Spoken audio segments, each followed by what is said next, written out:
Good morning, everybody. Welcome back for another reading of Bobby the Brave Sometimes. Today we need to read chapters 5 and 6.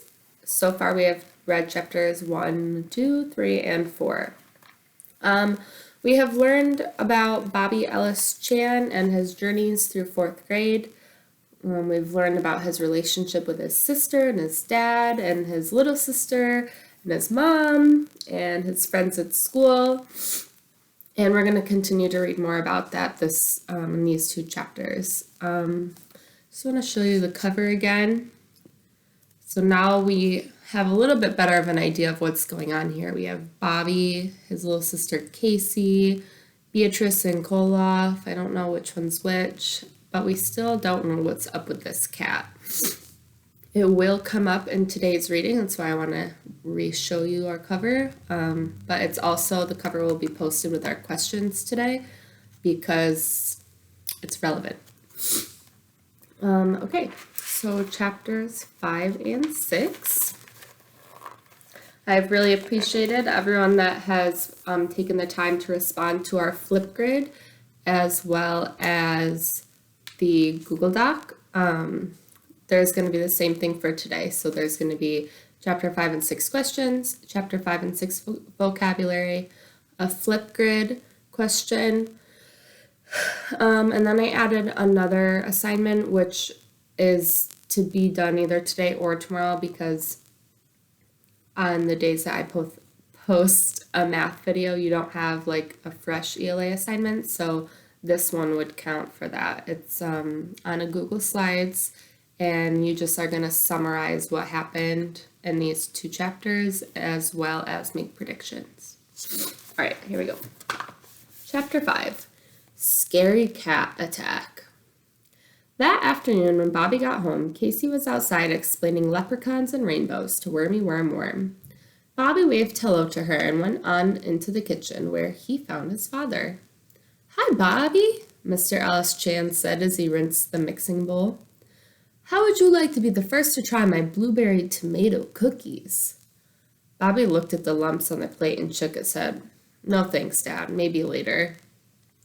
For a split second, his father looked disappointed, but he quickly composed himself and asked, "Everything okay, son?"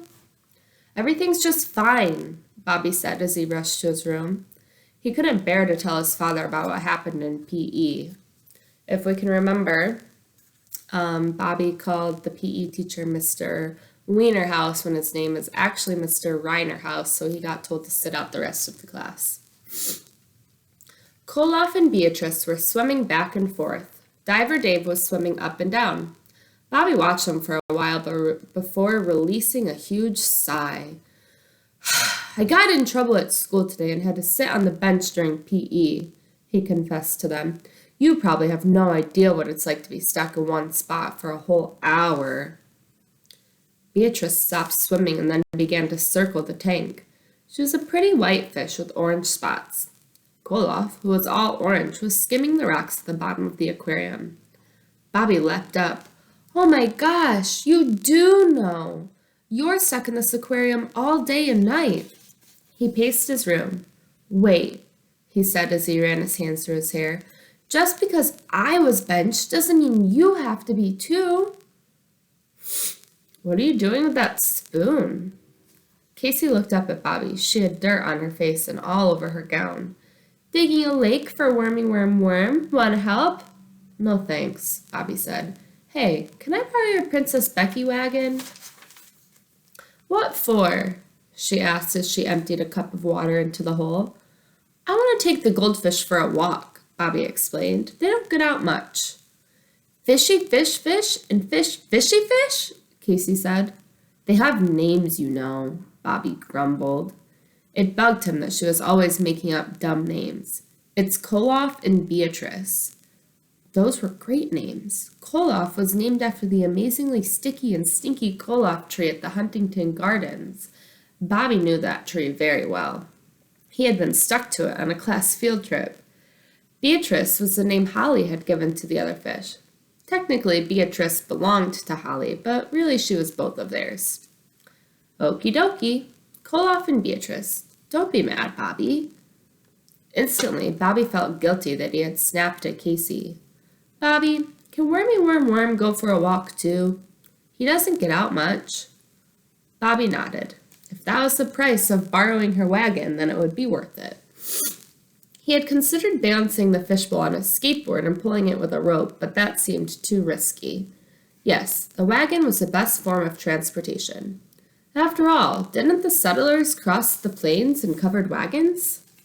Bobby imagined his fish were the pioneers and he was the horse. There was lots of preparation for Koloff and Beatrice's big adventure. First, Bobby cleaned out the wagon and pulled all of Casey's dolls and plastic Smiley Meal Princess Becky toys in a pile. Then he lined the wagon with a bath towel for maximum comfort. Back in his room, it took a while to transfer Beatrice and Koloff into the glass bowl with a fishnet.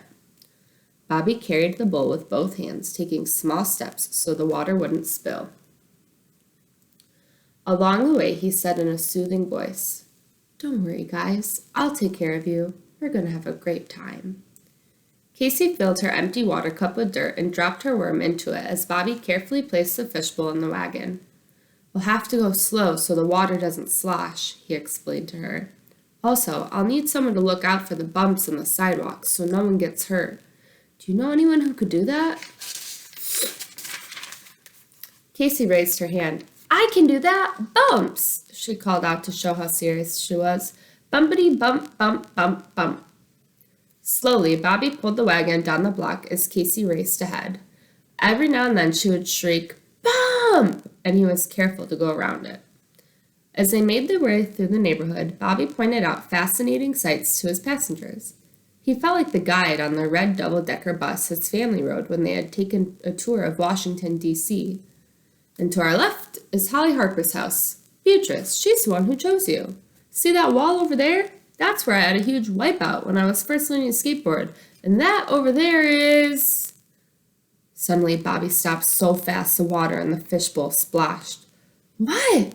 Casey asked. She was holding a fistful of flowers and a lawn gnome. "What's the matter, Bobby? Did you see a bump?" Bobby couldn't speak.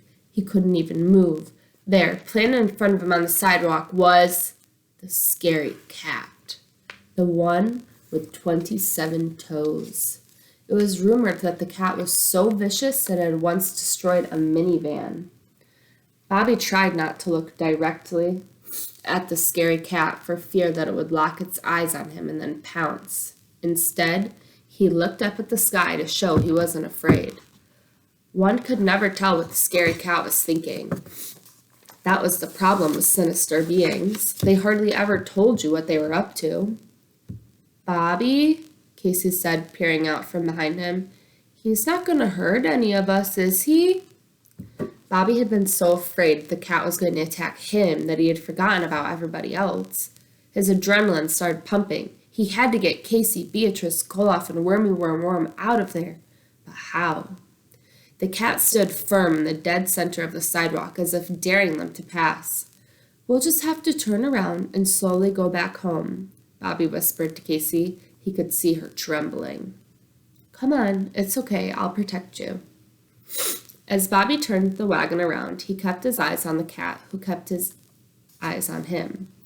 Every now and then, the cat would release an evil meow, sending shivers through Bobby.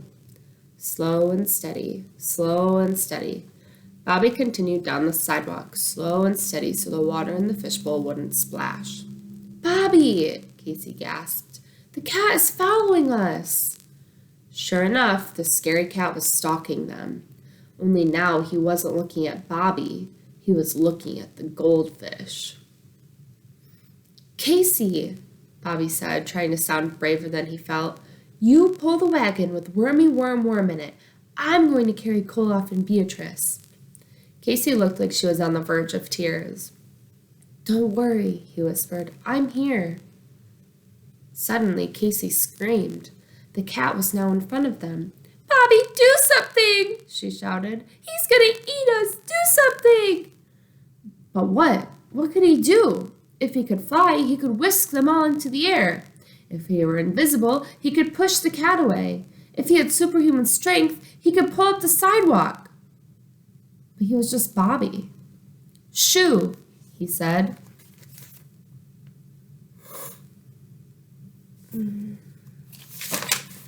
The scary cat refused to budge. He just licked his lips and stared at Beatrice and Koloff.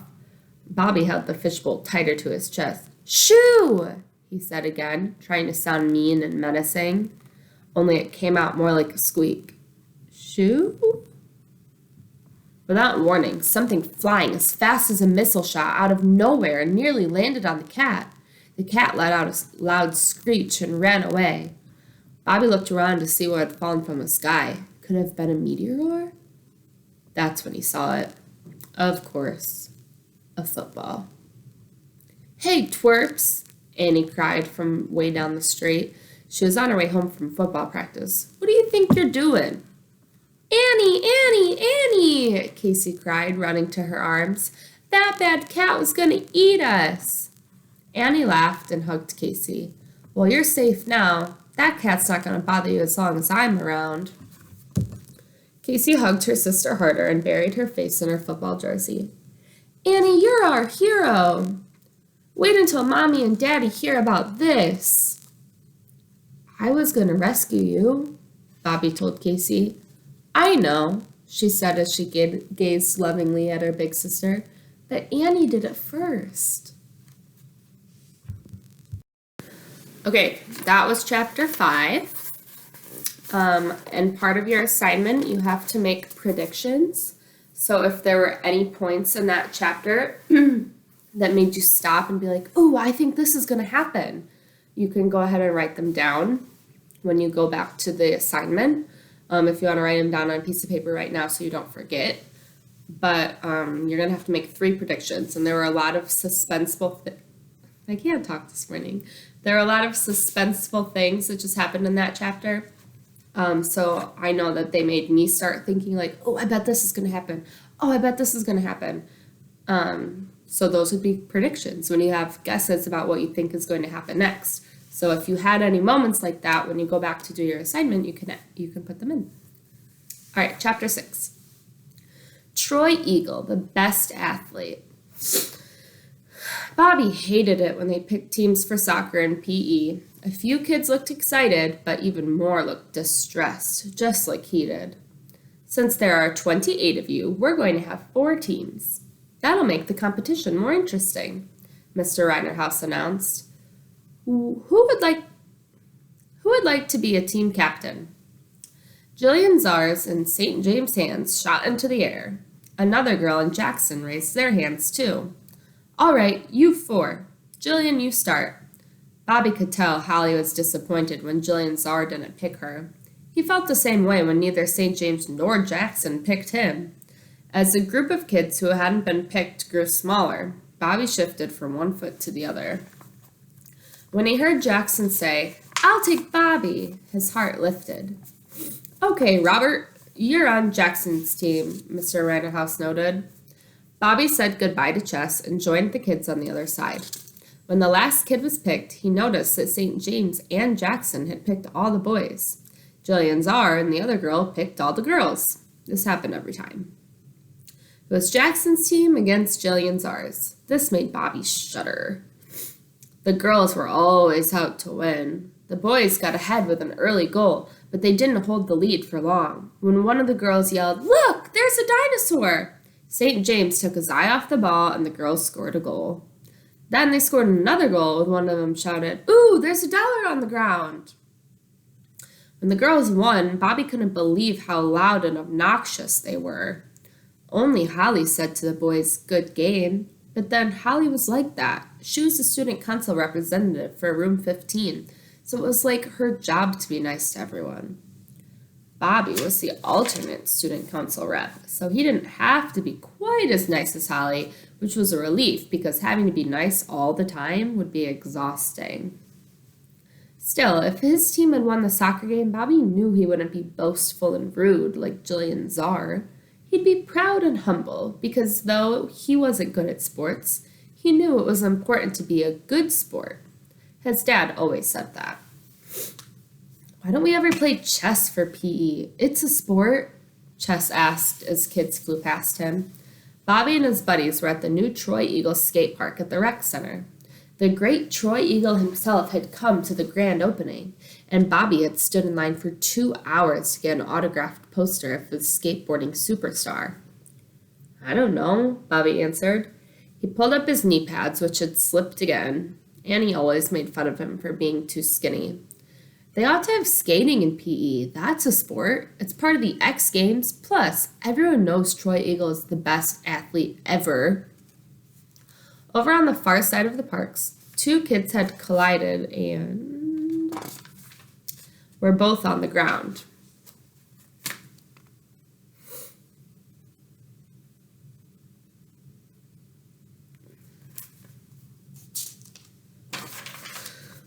Jackson was whooping up while skating backwards. Look at my fakie, he yelled. Look at me. Jackson was a silent rider. He always looked like he was going in slow motion, even when he fell down, which was often. Then there was St. James, who was a daredevil, with or without a skateboard. Everyone, watch me, he yelled seconds before a spectacular crash. Bobby was a good, solid skater. Not showy, but not a wimp either. He'd study the bigger kids and then start off slow, working his way up to the trick. Whether it was as simple as a nose grind or as hard as an aerial, though he still had trouble grabbing his board while flying through the air, he was getting better. One of the things Bobby liked best about skating with his buddies was that no matter what happened, no matter who wiped out, no one was ever made fun of. Just as he nailed a 360-degree turn, he heard someone yell, "Bobby, Bobby, Bobby! Time to go home!" Across the skate park, standing outside the fence under the giant Troy Eagle billboard, were Casey and Mr. Ellis Chan. Both were waving. How long had they been there? He hoped his father saw his 360. Bobby nodded to them and glided down the ramp. When he reached the bottom, he slammed the back of his board with his heel so it shot up, then grabbed it mid-flight and headed toward the gate. Quite impressive, Mr. Ellis Chan said. Bobby grinned as his dad messed up his hair. We watched you, Casey added. You're good, Bobby, Bobby, Bobby. You twirled in the air like a ballerina. That's called a 360, Bobby said. He hoped no one had heard her compare him to a ballerina. But thanks. All right, and that is chapter 6. It was a short chapter. But there were some very interesting events here at the end when Bobby was showing everything he's talented at, skateboarding, and his dad got to watch him for a moment. So there's going to be a question about that in our assignment too. And anything you never understand at first, you can always go back and rewatch me reading so that you can hear the book again. And focus in on those parts that you're being asked about. Just open them in separate tabs. Have the assignment on one side and the video on the other, and you can rewatch it and find the parts that you need to. All right. Well, we'll talk more about this next time. Bye.